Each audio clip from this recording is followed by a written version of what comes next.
E Fartura São Paulina, começando aqui mais um vídeo no canal. No vídeo de agora, trazendo as últimas notícias do São Paulo. São Paulo que enfrenta o Atlético Mineiro amanhã.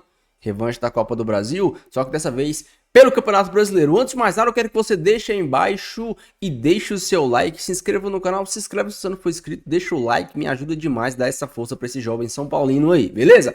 Ó, você já sabe, a gente vai assistir o vídeo junto. No final do vídeo eu volto, trago a minha opinião, os meus comentários. E eu já quero que você comenta. O ano tá acabando, qual para você é a sua nota pro ano do São Paulo? Beleza? Crédito deixa na descrição, sem mais enrolação. Simbora pro vídeo.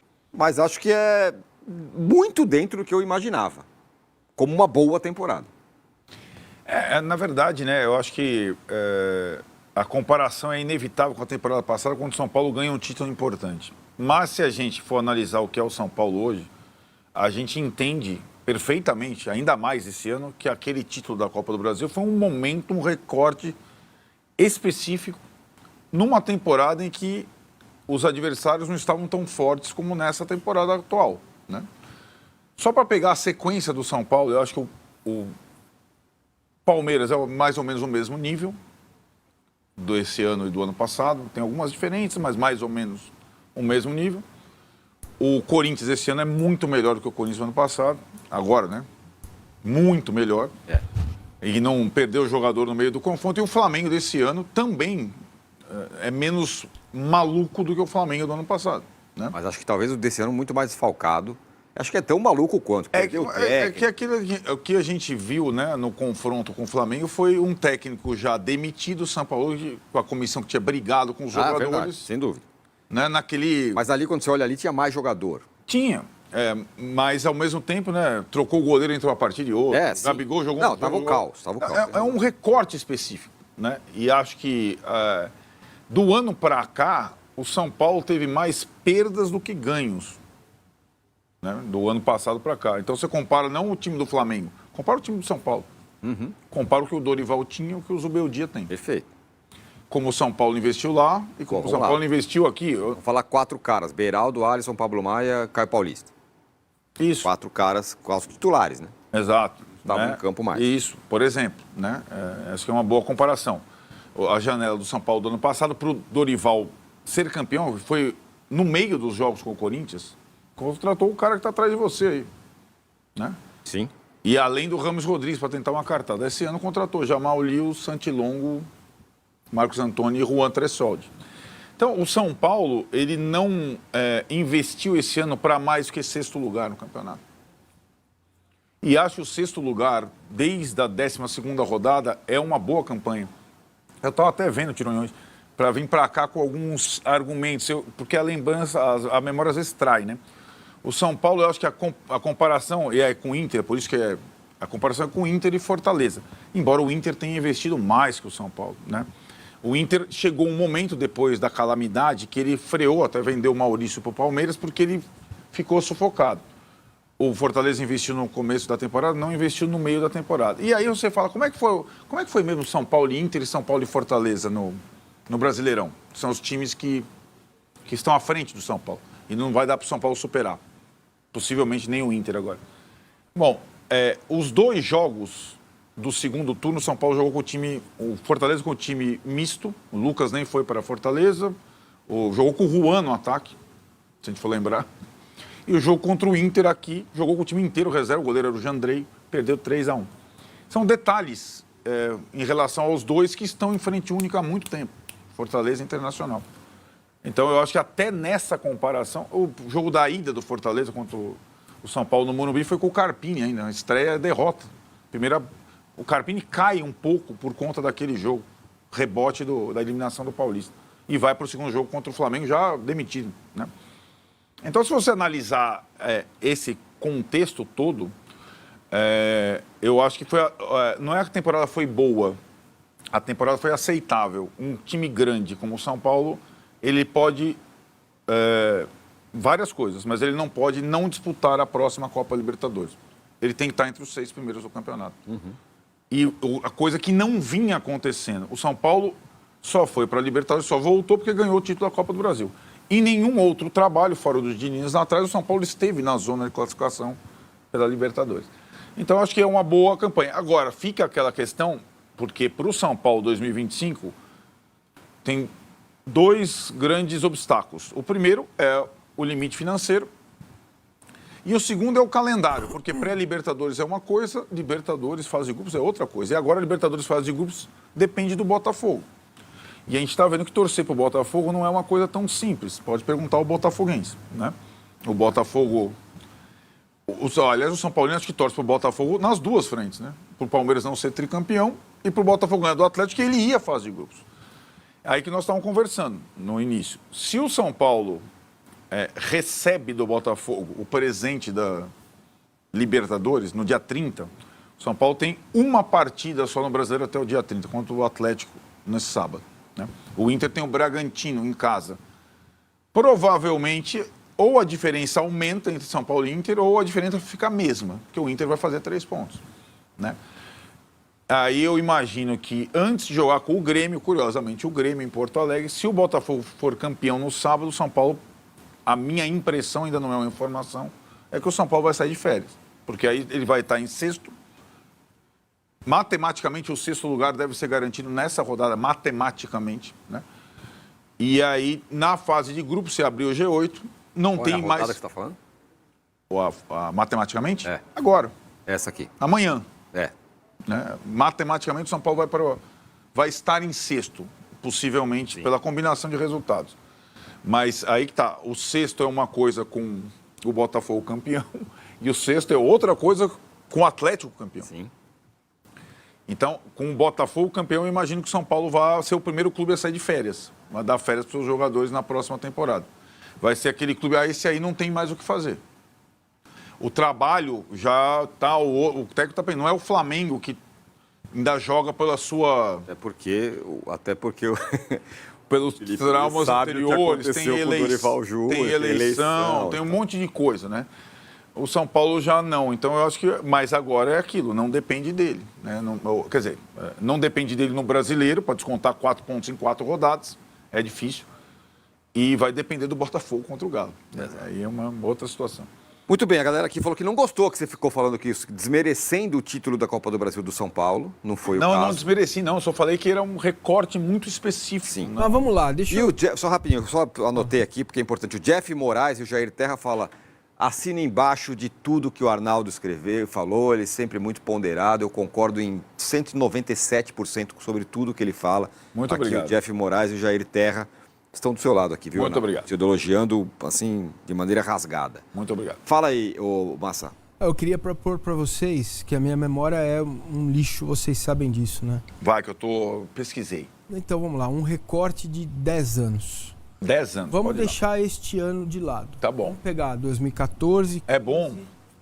16, 17, 18, 19, 20, 21, 22 e 23. Tá. Tá bom?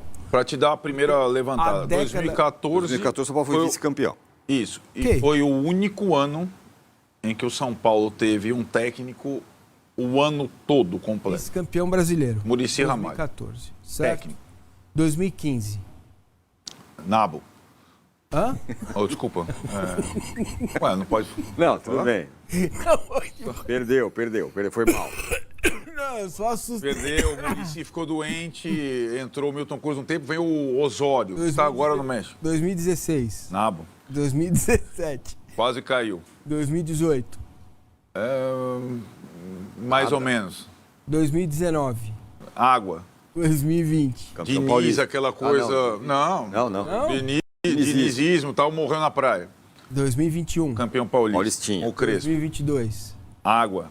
2023. Campeão Aí da Copa do 2022 Brasil. quase caiu. Quase 2023, Copa do Brasil. Ok. Então, Você se a pegou. gente- eu tô pegando. Por que eu tô pegando a década?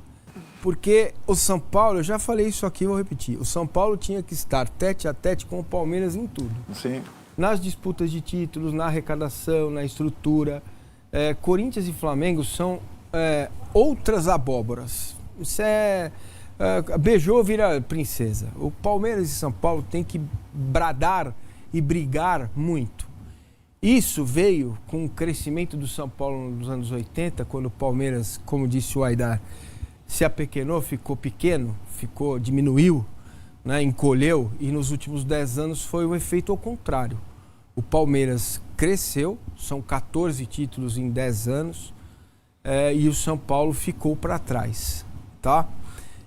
Essa, para mim, é uma relação muito clara. Se você quer analisar o trabalho do Zubeldia, olhe para os últimos 10 anos, que é uma década que se encerra agora em dezembro. Ponto. Você vai... Aí não tem... E não tem nenhum argumento. A única coisa ruim do São Paulo este ano, para mim, que eu acho ridículo, é você ficar de fora dos 4 no Campeonato Paulista. Isso, para mim, é uma coisa muito ruim. Mas também é de se entender que o treinador foi tirado do clube, né? Chegou um outro treinador. Não foi o São Paulo que demitiu o Dorival. Então, cara, isso até também... isso tem dar um desconto pro Carpini. Você precisa colocar isso na análise. Senão a análise fica muito fria. Entendeu? Você vai olhar para a década do São Paulo e perceber o que os caras fizeram com o clube... há, para mim, um caminho claro de reconstrução, de renascimento. Claro, para mim é claro, mas não vou falar mais. Porque senão os caras ficam falando que eu fico analisando os Beldia, que eu sou São Paulino. Então, assim, é simples, para mim é muito simples. É só você olhar que o São Paulo, nos últimos 10 anos, viveu de um ou outro lampejo, uma outra boa campanha, né? Um título estadual, o título da Copa do Brasil gigante. E disputou poucas Libertadores na década. Exatamente. Então agora, cara...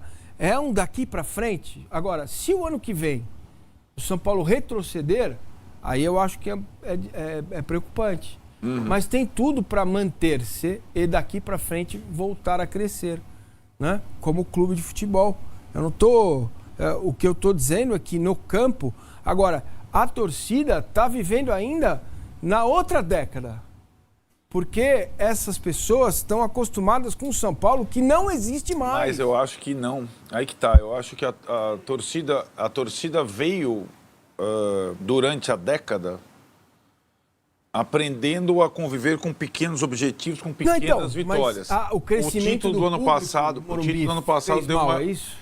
Fez mal, nunca faz mal. Não, eu sei. Fez mal no sentido de imaginar que o São Paulo estivesse em condição de disputar campeonatos. Voltei, pessoal. Voltei, não é assim. Não é assim. Também foi tratado como voltei, né?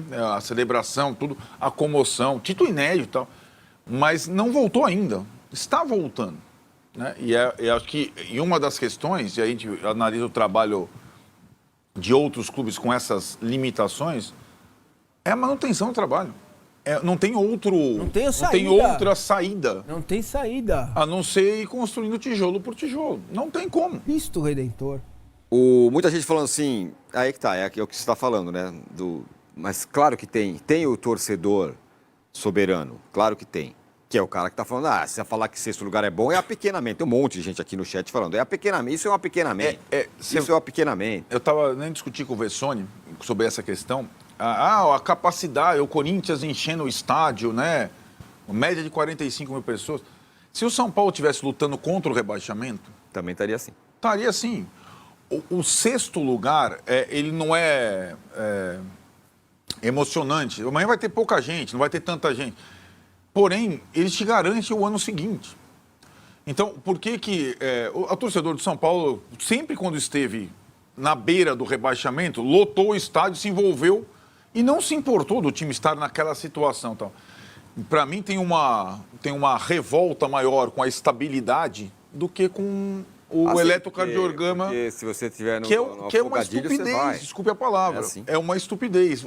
Se o São Paulo, eu vou repetir, mas é porque o torcedor precisa entender. Se o São Paulo, vocês estão analisando, se o São Paulo tiver um 2025 idêntico ao de 2024, em termos esportivos, fora a questão do Paulista, de não ir para a semifinal, com o projeto de reengenharia financeira, está ótimo. Eu concordo. Então, está ótimo. Vamos ligar de novo. Senão, porque a tendência em 26 é você ter mais fôlego para fazer a coisa Para ter a sensação de ótimo, eu vou repetir o que eu já falei. Para ter a sensação de ótimo, se isso acontecer... As pessoas não vão ter essa sensação. Não vão. Elas podem ter um atenuante se a cada continha paga, fala assim, pagamos aqui, hein?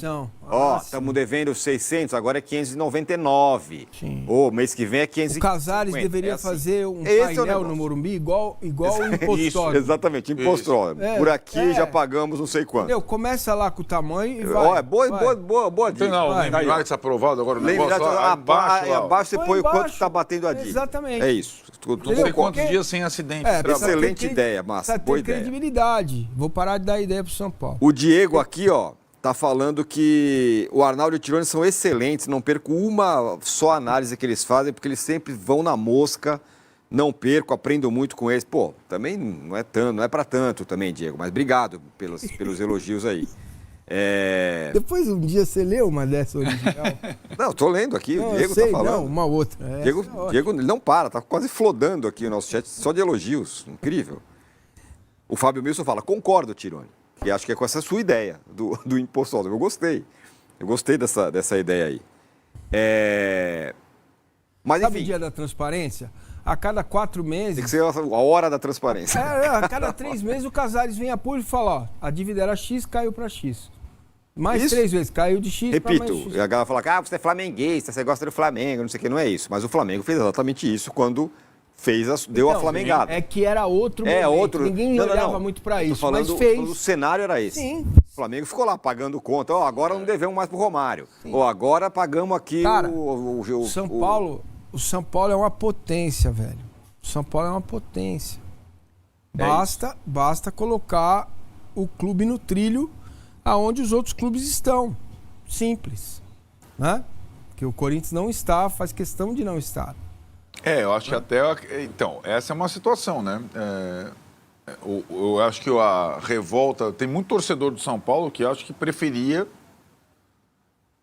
o all-in. O dane-se, pago quando der. O modo YouPay. Então, mas... Aí, cara, não faz sei. isso aí na sua casa aí, filho. Exatamente. Hoje é sexta, faz o seguinte. Exatamente. Sai aí, combina com 2 amiguinhas e fala pra sua esposa que você vai dar um rolê. E manda uma selfie Olha essa pra ela. pergunta aqui, ó. É Pra uma boa você ver. pergunta de José Alberto Santos. O primeiro Palmeiras do Abel era muito melhor do que esse São Paulo? Foi bicampeão da Libertadores. Não é muito. Muito. Não é muito. Que massa. Era, né? A gente Porra. acabou de dizer o Do seguinte. Cuca. Era. Não, O Cuca não. O do Abel, pelo amor de Deus. O que a gente acabou de dizer é o seguinte, acabou não, dissemos durante a semana, o primeiro time do Abel, O Everton, Rocha, Luan, Gomes e Vinha. O meio-campo era Danilo, Zé Rafael, Veiga. Aí o ataque era Rony, Luiz Adriano e Scarpa. isso. Mais ou menos. A gente listou o seguinte, Veiga, Zé Rafael e Gustavo Scarpa estavam na estante Gustavo empoeirados. Estavam Palmeiras foi empoeirados. campeão brasileiro com a dois zaga times. reserva. O 2018. Palmeiras tinha 2 times Era antes outro, do Abel. Exatamente, era A outro realidade momento. completamente diferente. Nossa senhora. Ô, Massa, Oi. o Guilherme Freitas só manda a seguinte mensagem aqui. Costela com mandioca. Abraço, satisfação. Eu gosto disso, isso eu gosto. Eu também gosto muito. Nossa, cara. Bom, a gente falou um pouco do Palmeiras, vamos falar um pouco do Botafogo, porque o Botafogo... Comenta aí a sua opinião, o que você achou do ano do São Paulo? Acho que o São Paulo poderia ter ido mais longe em algumas das Copas, poderia estar melhor classificado no Campeonato Brasileiro. No início do Campeonato Brasileiro, o São Paulo começou até bem, tendo algumas vitórias, e depois teve aquela bela arrancada, né? Ficou bastante jogos, 10 jogos sem, se eu não me engano, 10 jogos sem perder no comando do Zubeldia. A grande questão é que no meio desses 10 jogos, o São Paulo deixou escapar alguns empates que hoje nós vemos que são preciosos. Eu até cheguei a comentar em alguns vídeos, na ocasião, né, na época, empates que eu sempre disse que iriam fazer falta aqui na frente. Talvez, sabe, 2 empates que dava para o São Paulo vencer, dava pro São Paulo ganhar, uma derrota que dava pro São Paulo ter buscado um pontinho, e essas poucas coisas fazem a diferença no final. Lógico que isso também é compensado por jogos que o São Paulo joga mal, mas consegue a vitória. Por exemplo, o jogo contra o Bahia, pra mim, assim, futebol não é justiça, a gente tem que entender isso, futebol é efetividade. Mas o jogo contra o Bahia, agora, no segundo turno, esse mais recente, o São Paulo não mereceu a vitória. O Bahia colocou muita pressão no São Paulo. Pode até não ter, sabe, chutado 200 bolas no gol, mas o Bahia ficou com a bola. O Bahia rondeava a área do São Paulo. O Bahia incomodava mais o São Paulo. O São Paulo chegou e conseguiu o resultado. O próprio jogo contra o Atlético Paranaense no primeiro turno foi um jogo que era para empate, aquele 1-1 chato, os times ali, sabe, aquele jogo mais ou menos, aquele jogo feio, até que o zagueirão do Atlético entregou a paçoca e o São Paulo fez o gol. Também teve um jogo no Morumbi, não sei se foi São Paulo e Cruzeiro, que o Cruzeiro deu um amasso no São Paulo, botou uma pressão tremenda, mas o São Paulo ganhou.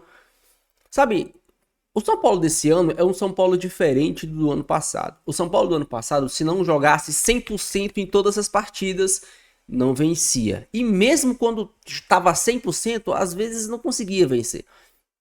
E é por isso que ficou numa posição bem mediana na temporada passada. O São Paulo desse ano é um São Paulo diferente. É um São Paulo que, mesmo quando às vezes não tá 100%, acaba vencendo. Isso é também porque o elenco desse ano é um elenco melhor, o time desse ano é um time melhor. Tem muita gente que fala, mas se o Caio Paulista saiu, o Beraldo saiu, beleza, mas ano passado a gente não tinha o Ferreirinha, ano passado a gente não tinha o Eric, ano passado o Alan Franco não jogava com o Dorival, sabe? Então, assim, a gente foi surgindo um time que pra mim é um bom time, pô. Você tem o Ferreirinha que joga bem, você tem o Lucas que joga bem, o time, você tem o Luciano que faz os seus gols e tal, mas que ainda deixa a desejar na parte da criação. É um time que não tá pronto, é um time que falta peças. Essas peças que estão não são suficientes para o Zubeldia fazer o que ele gosta num time. Principalmente porque ele não tem um meio de criação. Então ele tem que adaptar o seu modelo de jogo para caber Luciano, Lucas, Calera e Ferreirinha, os 4 ali na frente. Ele tem que adaptar. Geralmente quando ele treinava a LDU, ele tinha um meia, um 10 ali mesmo, né, que atuava por dentro, não no lugar que o Luciano fica, porque o Luciano ele não volta tanto. Porque quando ele volta, misericórdia, né? O Luciano, ele tende a ficar mais próximo da área para receber essas bolas, para fazer os gols. O time da LDU, ele tinha esse meia que cria o jogo, sabe? E 2 jogadores abertos. Então era um time que jogava diferente. O time da LDU que venceu o São Paulo na Copa Sul-Americana era o time do Zubeldia. Não sei se vocês se lembram disso. O time do Lanús, que eliminou o São Paulo do Diniz na Sul-Americana, se eu não me engano, também era o time do Zubeldia. Pra vocês verem. Então, assim, são coisas que acontecem no time do São Paulo. O São Paulo tem um time melhor que do ano passado, sim, mas ainda não está totalmente encaixado. Tem muita gente que acha que é culpa do treinador, que é culpa do Zubeldia. Eu acho que ele ainda tem um respiro, ele ainda tem assim um pouco de confiança. Por quê? Porque ele não tem laterais que prestam. Ele não tem um meia de verdade. Ele não tem um cara que às vezes possa jogar na direita. Por exemplo, eu quero colocar o Lucas por dentro e um cara na direita. Ele não tem esse cara. O Wellington Rato tá gordo, o Eric não se firma, ele não tem um Ferreirinha para jogar do lado direito. Entendeu? Sei que vocês estão me entendendo. Então, ele não tem ainda peças. Os volantes dele são 2 volantes, principalmente Luiz Gustavo e Bobadilha são volantes limitados na parte da criação. Ele não tem 2 volantes que o meu primeiro volante marca, mas consegue sair. O meu segundo volante é um cara bem mais móvel. Talvez no ano que vem, com a volta de Pablo Maia e Alisson, esse time tende a crescer mais. Esse time tende a ser um time mais rápido, mais móvel, porque você vai ter o Pablo Maia, que marca muito bem, que se impõe fisicamente. Tem a deficiência na saída de bola. A gente lembra que o Pablo Maia era o rei de tocar para trás. Toda bola que chegava nele, ele tocava para trás. Mas, por outro lado, você tem do lado dele o Alisson, que é um cara mais dinâmico, mais móvel, sabe? Carrega a bola, conduz a bola, tem um bom passe. E o Pablo Maia tem uma boa chegada, um bom chute de fora da área. O Pablo Maia, ele consegue se recuperar bem nas jogadas, né? Então, sim, ao contrário do Luiz Gustavo, e aqui eu quero só dizer, eu não tô criticando o Luiz Gustavo, eu tô falando de características. Já falei isso aqui várias vezes. Em jogos que o São Paulo vai ter a bola, em jogos que o São Paulo tem a posse de bola, em jogos que o São Paulo vai controlar o jogo, o Luiz Gustavo ele é muito bom. Porque Ele tem uma saída de bola quando não está sob pressão muito boa, ele tem uma recuperação de bola boa, a bola vem no alto, ele tem essa segunda bola muito boa. Ajuda muito na saída de bola a 3, né? Os zagueiros abrem, o Luiz Gustavo é esse cara que vai por dentro ali para fazer a trinca na saída de bola. Então, mais em jogos físicos, em jogos rápidos, em jogos de trocação, o Luiz Gustavo tem dificuldade. O Pablo Maia não tem. O Pablo Maia já é um cara que consegue, que tem físico, que tem fôlego, que tem porte para esse tipo de jogo. E também quando o jogo não tem pressão, o adversário não tá fazendo pressão alta, o adversário tá lá atrás, o Pablo Maia consegue se virar e fazer a saída de bola. Quando tá pressionado também, o Pablo Maia toca a bola para trás, mas não é como o Luiz Gustavo. O Luiz Gustavo, muitas vezes, ele tenta girar, ele tenta fazer algo diferente, mas acaba perdendo a bola, sendo pressionado, dando contra-ataque. Isso mata um pouco o time do São Paulo. Enfim, eu acho que ano que vem, o São Paulo mantiver esse elenco, contratar 2 laterais razoáveis, não precisa trazer o Cafu e o Roberto Carlos. Traz 2 caras que deem conta, que a torcida fale, não, mas a gente tá tranquilo de lateral direito. O Igor Vinícius está numa fase que tá até servindo o Igor Vinícius. Não tenho muito o que clamar do Igor Vinícius. Então, assim, você traz pelo menos um lateral esquerdo decente.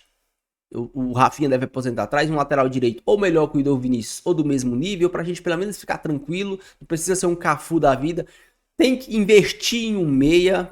Pô, a gente vai ter 100 milhões pra janela toda. Cara, pega 20, contrata a lateral, pega 80 e contrata um meia.